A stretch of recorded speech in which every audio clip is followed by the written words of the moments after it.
আল্লাহ পাক রব্বুল আলামিন পৃথিবীর জমিনে মানুষদেরকে হেদায়েতের জন্য সময়ে সময়ে 1,24,000 নবী রাসূল পাঠিয়েছেন। শুধু মানুষের হেদায়েতের জন্য আল্লাহ পাক রব্বুল আলামিন পাঠিয়েছেন, সাথে সাথে জিন জাতিরাও আল্লাহ রাসূল সাল্লাল্লাহু আলাইহি সাল্লামের হাতে ঈমান আনার কথা কোরআনে রয়েছে। বলেন সুবহানাল্লাহ। এই পৃথিবীর মধ্যে আল্লাহ পাক রব্বুল আলামিন 18,000 মাখলুকাত সৃষ্টি করেছেন। ওই 18,000 মাখলুকাতের মধ্যে একটা মাখলুকাতকে শ্রেষ্ঠ বানিয়েছেন। ওই 18,000 মাখলুকাতের মধ্যে একটা মাখলুকাতকে উত্তম বানিয়েছেন। ওই মাখলুকাত আল্লাহ পাক রব্বুল আলামিন উত্তম বানিয়েছেন একটা কারণে। সেই কারণটা হলো এই মাখলুকাতকে আমার আল্লাহ তাআলা কোরআনের জ্ঞান দান করেছেন। আমার আল্লাহ তাআলা ওই মাখলুকাতকে বিবেক বুদ্ধি দান করেছেন। বলেন সুবহানাল্লাহ।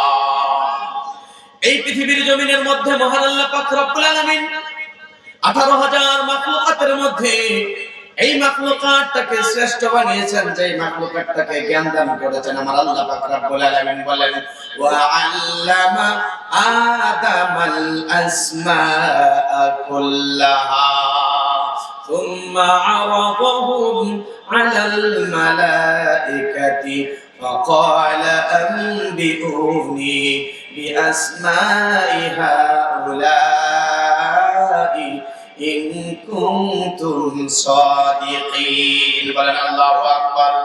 আল্লাহ পাক রব্বুল আলামিন কোরআনে কারীমের মধ্যে জানিয়ে দিয়েছেন, এই পৃথিবীর মানুষ, তোমাদেরকে আমি জ্ঞান প্রোভাইড করেছি। Almighty Allah provided us the knowledge. Allah তাআলা আমাদেরকে জ্ঞান দান করেছেন। এই জ্ঞান দান করার কারণে, আমাদের জ্ঞান বিবেক বুদ্ধি থাকার কারণেই আমরা সবচেয়ে উত্তম। বলেন সুবহানাল্লাহ। জোরে বলেন সুবহানাল্লাহ। আল্লাহ পাক রব্বুল আলামিন বলেন, এই পৃথিবীর মানুষ এক জায়গায় নয়, অপর জায়গায় আমি তোমাদেরকে আবার জানিয়ে দিলাম, আর রহমান আল্লামাল কুরআনা খালাকাল ইনসানা আল্লামাহুল বায়ান। তিনি হলেন রহমান, তিনি দয়ালু, তিনি রহিম, তিনি মেহেরবান।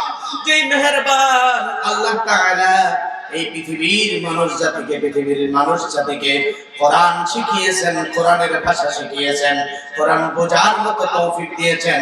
মানুষ জাতিকে বানানোর পরে কার সাথে কিভাবে কথা বলবে, কার সাথে কিভাবে ইন্টারঅ্যাকশন করবে, কার সাথে কিভাবে মিট করবে, কার সাথে কিভাবে সাক্ষাৎ করবে, কার সাথে কিভাবে কথাবার্তা বলবে, এই বায়ান শব্দের দ্বারা আমার আল্লাহ পাক রব্বুল আলামিন সব শিক্ষা দিয়ে দিয়েছেন। বলেন সুবহানাল্লাহ। দিয়েছেন কিনা? কথা বলেন।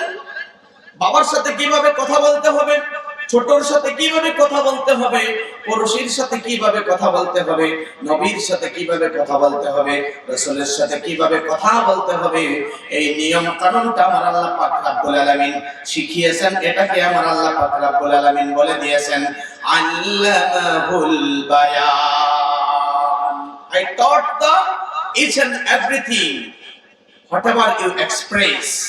আমি আল্লাহ পাক রব্বুল আলামিন তোমাকে সব শিখিয়ে দিলাম, তুমি কিভাবে মানুষের সাথে পেশ আসবে।